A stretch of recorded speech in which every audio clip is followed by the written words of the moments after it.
नमस्कार शिक्षार्थियों, आज हमारे बीच उपस्थित हैं डॉक्टर नंदन तिवारी जी और मैं डॉक्टर रंजीत दुबे। हमारे समन्वयक जो ज्योतिष विभाग के तिवारी जी हैं, इनसे हम कुछ बात करेंगे कि ज्योतिष जो यहाँ पर संचालित है ज्योतिष विभाग के द्वारा, जितने पाठ्यक्रम, जितने विषय हैं, उन सभी को हम विस्तार से सुनेंगे और इनसे समझेंगे आपसे कि किन किन विषयों को कैसे कैसे संचालित होते हैं, उनका क्या समय सीमा है, उनका शुल्क क्या है। तो पहला प्रश्न हमारा त्रिपाठी जी आपसे ये है कि विश्वविद्यालय में वैदिक ज्योतिष और भारतीय कर्मकांड विभाग द्वारा कौन कौन से पाठ्यक्रम संचालित किए जाते हैं, उनको आप विस्तार से छात्रों को समझाएं और बताएं। धन्यवाद डॉक्टर दुबे। दर्शकों, सबसे पहले तो आपको यह जानना चाहिए कि उत्तराखंड मुक्त विश्वविद्यालय हल्द्वानी में मानविकी विद्या शाखा के अंतर्गत संचालित वैदिक ज्योतिष एवं भारतीय कर्मकांड इस विभाग के अंतर्गत वर्तमान में 11 पाठ्यक्रम जो है संचालित किए जा रहे हैं और उस 11 पाठ्यक्रम में आप इसको समझ सकते हैं क्रमशः। जैसे हमारे यहाँ सबसे पहले यदि हम स्नातक स्तर की बात करें तो स्नातक ज्योतिष में स्नातक पाठ्यक्रम भी संचालित किया जा रहा है, और स्नातकोत्तर की बात करें तो स्नातकोत्तर भी ज्योतिष में चलाए जा रहे हैं। इस तरीके से यूजी और पीजी दोनों पाठ्यक्रमों में ज्योतिष विषय संचालित किए जा रहे हैं, मतलब कि ज्योतिष में स्नातक और ज्योतिष में परास्नातक दोनों। इसके साथ साथ ज्योतिष विषय में हम 4 डिप्लोमा पाठ्यक्रम भी संचालित कर रहे हैं और विभाग के द्वारा 3 इसके अतिरिक्त प्रमाण पत्र पाठ्यक्रम भी संचालित किया जा रहा है। तो इस तरीके से 4 डिप्लोमा पाठ्यक्रम और 3 प्रमाण पत्र पाठ्यक्रम और एक यूजी, बल्कि ज्योतिष में भी और कर्मकांड में भी दोनों विषयों में यूजी पाठ्यक्रम भी चलाए जा रहे हैं। तो 2 यूजी पाठ्यक्रम हो गए और इसके साथ साथ पीएचडी इन ज्योतिष भी चलाया जा रहा है। और स्नातकोत्तर पीजी में केवल ज्योतिष विषय में ही केवल स्नातकोत्तर पाठ्यक्रम चलाया जा रहा है। कर्मकांड में अभी हमारे यहाँ नहीं है, आने वाले समय में वो भी होने की संभावना है।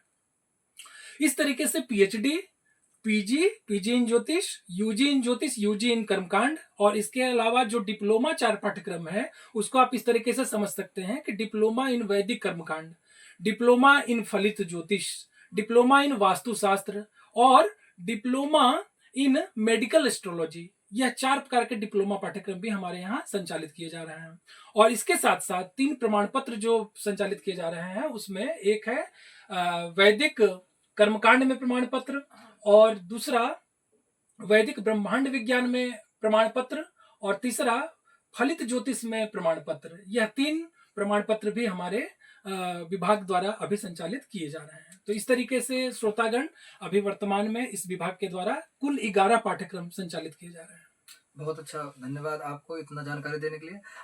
अगला मेरा एक छोटा और प्रश्न है कि जो आपने इतना पाठ्यक्रम बताया, इसमें छात्र कैसे प्रवेश ले, किसके माध्यम से ले, इसके बारे में भी थोड़ा विस्तृत जानकारी आप दें। बिल्कुल, यह जो विश्वविद्यालय में वैदिक ज्योतिष और भारतीय कर्मकांड विभाग के द्वारा 11 पाठ्यक्रम संचालित किया जा रहा है, इसमें पीएचडी के लिए जो यूजीसी का मानक है उसी के मानक के अनुरूप ही सबसे पहले विद्यार्थी जो है समर्थ पोर्टल के माध्यम से जाकर के प्रवेश ले सकता है। उसकी एक कंबाइंड एंट्रेंस एग्जाम होती है जो कुमाऊं विश्वविद्यालय के द्वारा वर्तमान में किया जा रहा है उत्तराखंड में पीएचडी के लिए। जी, और इसका संयुक्त प्रवेश परीक्षा जो होती है विद्यार्थी को सबसे पहले वो उत्तीर्ण करना पड़ेगा, और जैसे ही विद्यार्थी इस परीक्षा को उत्तीर्ण करता है तो उसकी फिर काउंसलिंग कराई जाती है, और उस काउंसलिंग के माध्यम से उत्तराखंड में जहां जहां ज्योतिष पाठ्यक्रम चलाए जा रहे हैं, मतलब उसमें ज्योतिष जहां पीएचडी रूप में चल रहा हो, जैसे पीएचडी इन ज्योतिष जहां होगा वहीं पे सीट अलॉटेड होगी, और जहां जहां पूरे राज्य में यह पाठ्यक्रम चलाया जा रहा होगा वहां उस बच्चे को जो उत्तीर्ण करेगा उसको सीधे वो सीट अलॉट कर दी जाएगी। और वहां पे काउंसलिंग के माध्यम से आपको बताया जाएगा कि आप उत्तराखंड संस्कृत विश्वविद्यालय से अथवा उत्तराखंड मुक्त विश्वविद्यालय हल्द्वानी से अथवा अन्यान्य जहां जहां पीएचडी इन ज्योतिष पाठ्यक्रम संचालित किया जा रहा है वहां जो है उस विद्यार्थी को भेज दिया जाएगा, और वहां एडमिशन लेकर के फिर वो यूजीसी का जो मानक है कि न्यूनतम 3 वर्ष तो उनको रहना ही रहना है। उसी 3 वर्ष के अंतर्गत उनको 6 महीने का कोर्स वर्क भी करना पड़ेगा, और कोर्स वर्क परीक्षा उत्तीर्ण करने के बाद वह विद्यार्थी विभाग के अंतर्गत आ जाता है, और फिर उसका 6 महीने का जो है वो कोर्स वर्क समापन के बाद वो आकर के आगे 3 साल के भीतर भी 3 साल तो कम से कम उसको रिसर्च करना पड़ेगा न्यूनतम, जो यूजीसी का मानक है। वह 3 वर्ष पूर्ण करने के पश्चात वह चाहे विद्यार्थी तो 2 दिन, 5 दिन, 10 दिन के बाद भी अपना थीसिस सबमिट कर सकता है। अन्यथा अधिकतम 6 वर्ष की उसकी परमावधि है। उस 6 वर्ष के अंतर्गत जो है वह विद्यार्थी अपना शोधक प्रबंध थीसिस जो है वह जमा कर सकता है। इस तरह से वह पीएचडी पाठ्यक्रम पूरा कर लेगा। उसके बाद जो प्रवेश लेने की स्थिति आ रही है, पीजी इन ज्योतिष, मतलब ज्योतिष में स्नातकोत्तर जो हमारा पाठ्यक्रम संचालित किया जा रहा है। डॉक्टर रंजीत जी, आपको बताऊं कि पहले हमारे यहाँ यह पाठ्यक्रम जो है वो एनुअल मोड में चलाया जा रहा था। 2020 के बाद हमारे यहाँ यह पाठ्यक्रम सेमेस्टर मोड से चलाया जा रहा है, और 2 वर्ष का यह पाठ्यक्रम है जिसमें 4 सेमेस्टर हैं, जो प्रत्येक सेमेस्टर 6 मास में विभक्त हैं, और प्रत्येक 6 महीने के बाद विद्यार्थी को परीक्षा देनी होगी। एक सेमेस्टर जैसे पूरा होगा 6 महीने में, तो उसके बाद उसको परीक्षा देनी होगी, फिर वो सेकंड सेमेस्टर में जाता है, फिर इसी तरीके से 6 महीने पर वो 2 वर्ष में एक कोर्स को पूरा कर सकता है। प्रवेश लेने के लिए विद्यार्थी को ऑनलाइन विश्वविद्यालय का जो वेबसाइट है www.uou.ac.in, इस लिंक पर जाकर के विद्यार्थी प्रवेश ले सकता है। ऑनलाइन एडमिशन उसमें दिखेगा और उस पर वो क्लिक करेगा। उसके बाद सारा उसका दिशा और निर्देश जो है प्रवेश के उसमें दिए गए हैं, और उस दिशा और निर्देश को ध्यान से विद्यार्थी पढ़ करके और ऑनलाइन प्रवेश ले सकते हैं, उसमें ले सकता है। तो इस तरीके से विद्यार्थी पीजी इन ज्योतिष हमारे यहाँ से कर सकता है। और बड़ी अच्छी बात है कि जो विद्यार्थी यहाँ से पीजी इन ज्योतिष करेगा उसको सेमेस्टर में जो पाठ्यक्रम यहाँ संचालित किए जाते हैं उसके लिए पाठ्य सामग्री हम लोग प्रोवाइड कराते हैं, और पाठ्य सामग्री हमारे जो विभाग के कार्यरत जो विद्वान शिक्षक हैं उनके द्वारा ही यह लिखा जाता है। और बाहर भी अन्य जो ज्योतिष विषय के हमारे विद्वान हैं उनसे भी हम पाठ्यक्रम का लिखा जो उसमें इकाइयां हैं उसका लेखन कार्य संपादित कराते हैं। और इस तरीके से हम उनको हार्ड कॉपी भी विद्यार्थी को प्रोवाइड कराते हैं, एसएलएम जो है पाठ्य सामग्री, और जो उसका सॉफ्ट कॉपी है वो भी प्रोवाइड कराते हैं, और वो विश्वविद्यालय के वेबसाइट पे वो अंकित है, वहां पे एसएलएम भी और सिलेबस भी। अच्छा, हाँ, यदि कोई विद्यार्थी जानना चाहता है पीजी इन ज्योतिष कोर्स के बारे में तो हमारे विश्वविद्यालय के वेबसाइट पे जाकर के और जो पीजी प्रोग्राम है वहां पे क्लिक करेगा तो उसको वहां पे साफ साफ दिखाई देगा कि यह कोर्स कितने दिनों का है, इसमें एसएलएम कहाँ मिल जाएगा, पीडीएफ रूप में हम वहां पे अपलोडेड है। पीडीएफ का कोई शुल्क नहीं है? उस पीडीएफ का शुल्क यदि कोई विद्यार्थी प्रवेश लेता है और प्रवेश में यदि वो पीडीएफ कॉपी केवल लेना चाहता है, हार्ड कॉपी नहीं लेना चाहता, तो उसको 15% का एडमिशन में शुल्क में छूट भी मिलेगा। लेकिन यदि कोई विद्यार्थी चाहता है कि उसको हार्ड कॉपी ही चाहिए पाठ्य सामग्री के, तो उसको छूट में प्रवेश में कोई भी शुल्क में छूट नहीं दी जाएगी। उसका जो भी शुल्क है वो उसे देना ही पड़ेगा, और वो शुल्क देने के लिए विद्यार्थी को कहीं जाने की आवश्यकता नहीं है, वह ऑनलाइन अपने तकनीक माध्यम से ही वह जमा कर सकता है। ठीक है ना, वो सीधा प्रवेश लेगा विश्वविद्यालय के वेबसाइट से जाकर के, और प्रवेश लेने के बाद उसको सारी चीजें जो है ऑनलाइन ही वो मिल जाएंगी। उसके बाद स्नातक की बात आती है। स्नातक ज्योतिष में भी प्रवेश की सेम प्रक्रिया रहेगी, है ना, उसमें भी कोई एंट्रेंस का व्यवस्था नहीं है, सीधे ऑनलाइन जाना है www.uou.ac.in पे जाकर के, और स्नातक का जहां हमारा ऑनलाइन एडमिशन का वो दिया हुआ है उस लिंक पे जाके क्लिक करना है और स्नातक के लिए आप अपना अप्लाई कर सकते हैं। चूंकि स्नातक पाठ्यक्रम भारत सरकार की जो नई शिक्षा नीति है NEP 2020 उसके अंतर्गत सेमेस्टर में हमारे यहाँ विभक्त हो चुकी है, और 6 सेमेस्टर में स्नातक कोर्स वर्तमान समय में जो है संचालित किया जा रहा है। तो उस 6 सेमेस्टर में भी एडमिशन वो ऑनलाइन ही विद्यार्थी लेगा, और उसमें कोर्स का जो चयन है तो वह चयन बिल्कुल NEP के मानक के अनुरूप ही वह करेगा।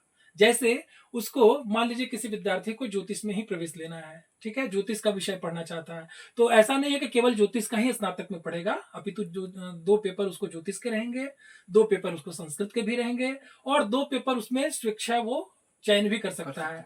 और उसमें उसके अतिरिक्त भी अब बहुत सारी चीजें एनईपी में बदल गई हैं, जैसे कोर और माइनर, कोर कोर्स और माइनर कोर्स के अतिरिक्त भी हमारे यहाँ एसईसी है ना, और उसके अतिरिक्त भी बहुत सारे उसमें कोर्स का जब विद्यार्थी ऑनलाइन चयन करेगा तो उसमें दिखाएगा उसको। तो विद्यार्थी अपनी सुविधा के अनुसार से, यदि इतिहास पढ़ना चाहता है तो इतिहास ले सकता है, अर्थशास्त्र लेना चाहता है अर्थशास्त्र ले सकता है, अन्य जो भी और भी उसमें विषय हैं वो अपने सुविधा के अनुसार उसका चयन कर सकता है।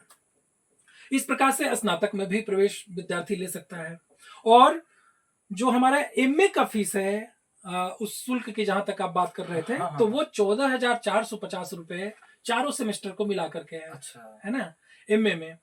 और वो प्रत्येक सेमेस्टर का अलग अलग फीस निर्धारित है विश्वविद्यालय के द्वारा। जब विद्यार्थी ऑनलाइन प्रवेश लेगा, स्वतः ही फीस जो है उसमें वो शो करेगा और वो उसके खाते से कट करके विश्वविद्यालय के खाते में चला जाएगा। इस तरह से वो एमए का फीस है। और बीए में जब विद्यार्थी फीस लेगा तो वो भी वैसे ही ऑनलाइन कट जाएगा, और उसका जो प्रथम सेमेस्टर का जो फीस है वो 5,350 रुपए है।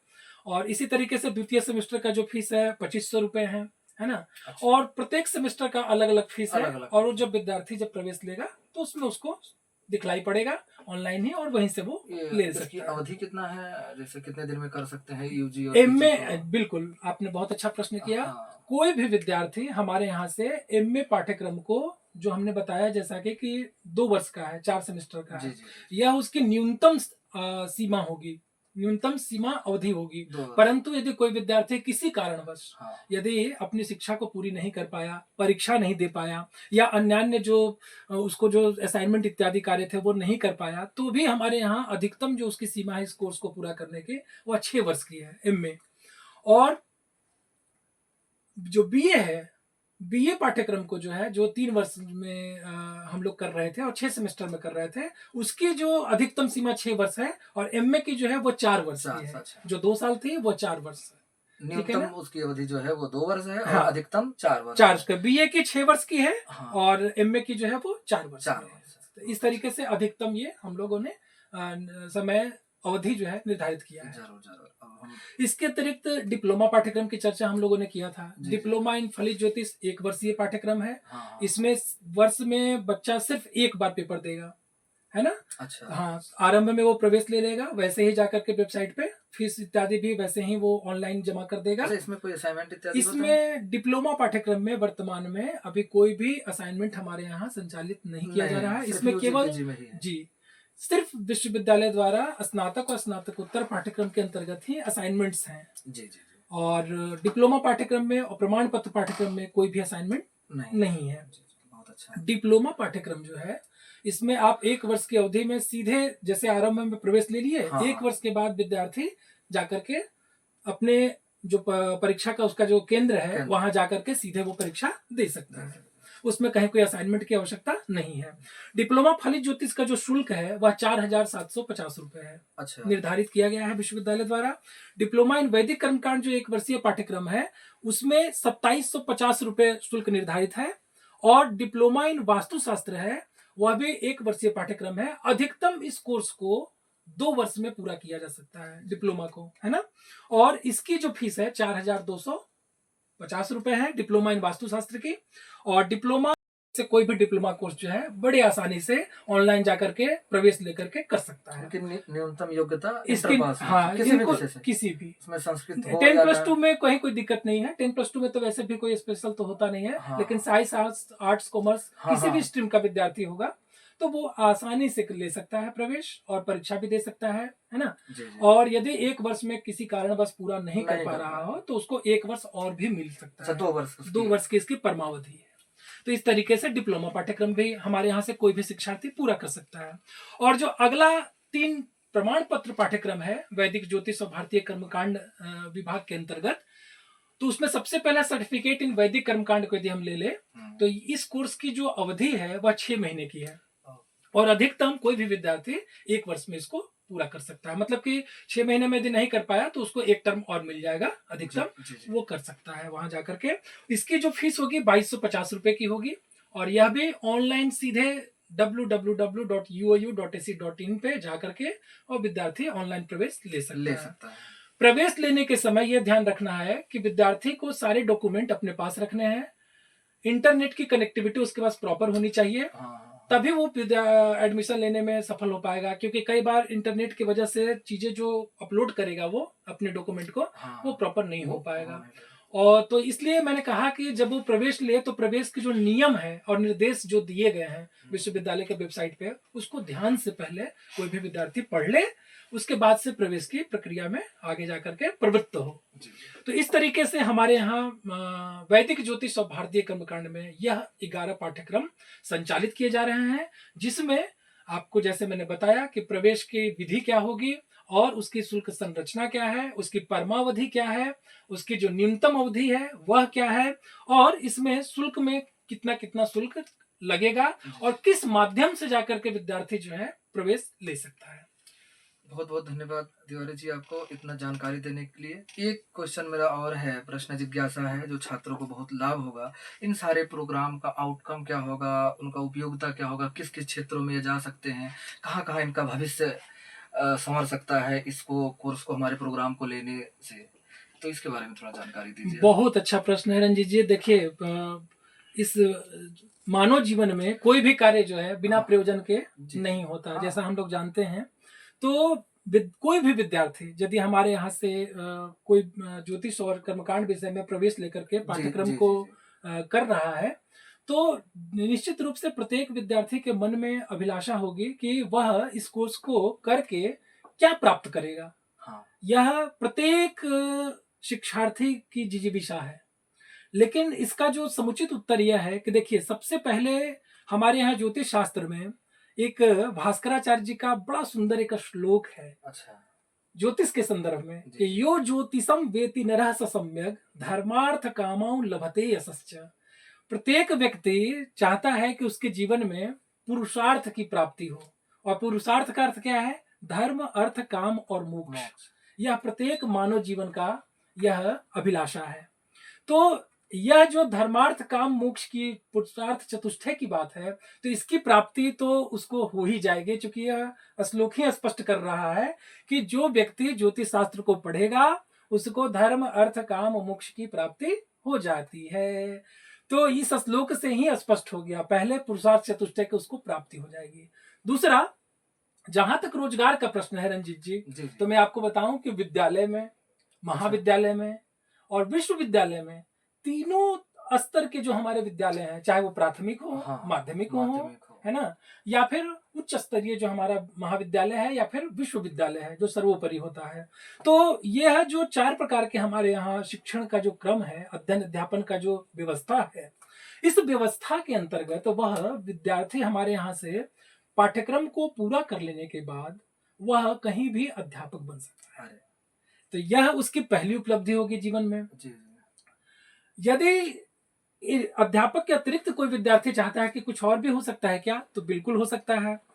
कोई भी छात्र हमारे यहाँ से कोर्स को करके वह स्वरोजगार के बात करें, जैसे आजकल हमारे भारत सरकार जो है आत्मनिर्भर होने की बात कर रही है, तो आत्मनिर्भर का मतलब क्या है? Self depend. और सेल्फ आप डिपेंड कैसे होंगे? जब आप आत्मनिर्भर कैसे बनेंगे? जब आप अपने स्तर से कोई रोजगार जो है उसको चलाएंगे या प्राप्ति करेंगे, सृजन करेंगे, है ना।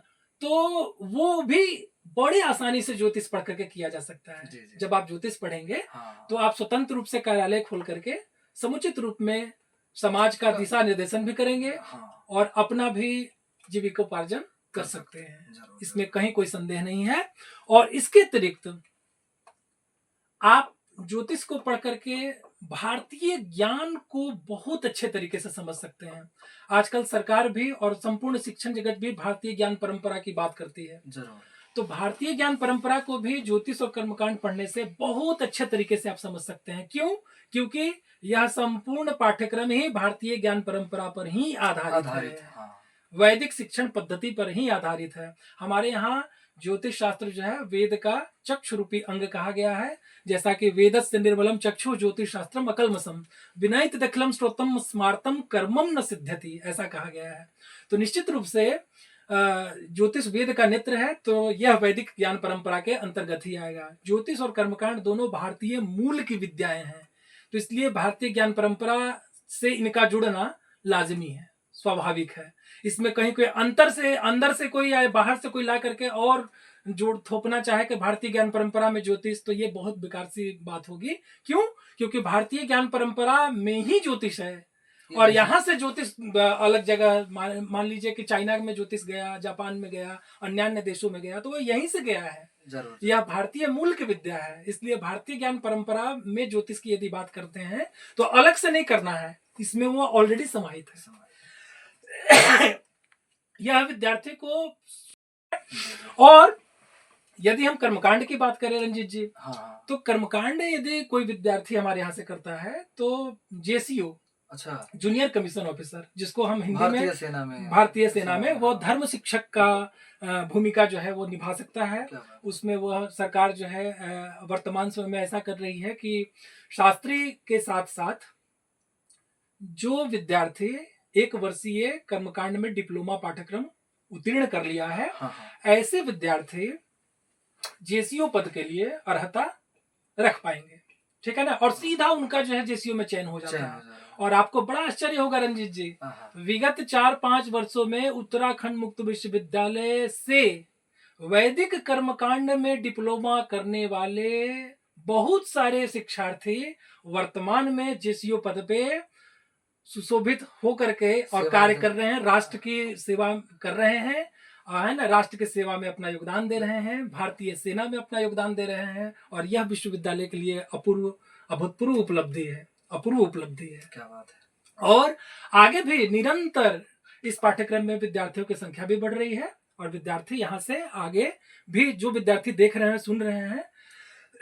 वह भी यह ध्यान देना चाहें, या उनका ध्यान आकर्षण में कराना चाहूंगा कि यदि हमारे यहाँ से, यदि आप 1 वर्षीय कर्मकांड में डिप्लोमा पाठ्यक्रम उत्तीर्ण करते हैं, तो आप अपने जीवन के साथ साथ, समाज के साथ साथ, भारतीय सेना के साथ साथ राष्ट्र की सेवा में भी समर्पित होकर के अपना योगदान दे सकते हैं। तो यह उपलब्धि हो सकती है। इसके साथ साथ बहुत बड़ी उपलब्धि है, बिल्कुल। और सामान्य जीवन में ब्राह्मण के जो बच्चे होते हैं, वह पूजन, यज्ञ आदि कर्म, है ना, अनुष्ठान, धर्मानुष्ठान, व्रत पौर त्योहार इत्यादि जो हमारे यहाँ भारतीय वैदिक परंपरा में, या जो भारतीय सनातन परंपरा है, हम सनातन परंपरा की बात करते हैं, तो इसका मूल स्तंभ है वेद, पूजन, पाठ, यज्ञ, याजन, ये सब जो है, मंत्र, तंत्र, सिद्धि, तो ये सब सारे जो प्रक्रियाएं हैं, ये सारे जो कर्मकांड हैं, यह सारे कर्मकांड जो है, यह वैदिक ज्ञान को प्राप्त करके, कर्मकांड को, भारतीय कर्मकांड के ज्ञान प्राप्त करके, हमारे यहाँ से इस कोर्स को संपन्न करके विद्यार्थी अपने जीवन में बिल्कुल निसंदेह रूप से इन सभी क्रियाओं में दक्ष हो सकता है, कर्मकांड के क्रियाओं में दक्ष हो सकता है। तो इसलिए हमारे यहाँ से जितने भी पाठ्यक्रम चलाए जा रहे हैं, यह समाजोपयोगी है ना, मानव के जीवन में भी उपयोगी है, और राष्ट्र उपयोगी भी है, संस्कार के लिए भी यदि देखा जाए तो जितने भी छोटे संस्कार हैं, या जो अभी वर्तमान में प्रचलित हैं, इसके अतिरिक्त भी जो संस्कार हैं, वह सब भी इसी विद्या को पढ़ करके इसका ज्ञान लिया जा सकता है। तो इसलिए इसमें भी विद्यार्थी जो है उसमें निपुण हो सकेंगे।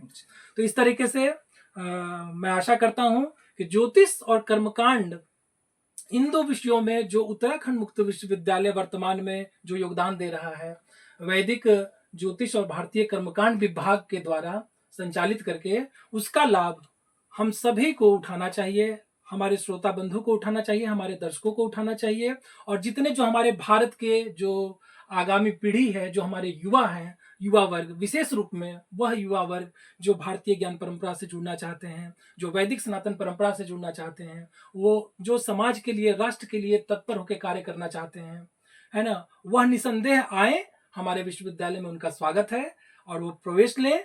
और जैसा कि हमने बताया कि उन तमाम गतिविधियों में वह पारंगत हो सकते हैं, इसमें कहीं कोई संदेह नहीं है रंजीत जी। तो बड़ा अच्छा लगा आपसे बातचीत करके। जी जी, बहुत बहुत धन्यवाद। मुझे उम्मीद है कि छात्र को बहुत लाभ होगा, इससे समाज को बहुत लाभ होगा, इससे हमारे सभी छात्र और श्रोतागण इससे बहुत लाभान्वित होंगे। तो आज इस कार्यक्रम का हम यही समापन करते हैं। फिर नए कार्यक्रम के लिए जुड़ेंगे, तब तक के लिए आप लोग का दिन शुभ हो। बहुत बहुत धन्यवाद सर। आप बहुत बहुत धन्यवाद। नमस्कार।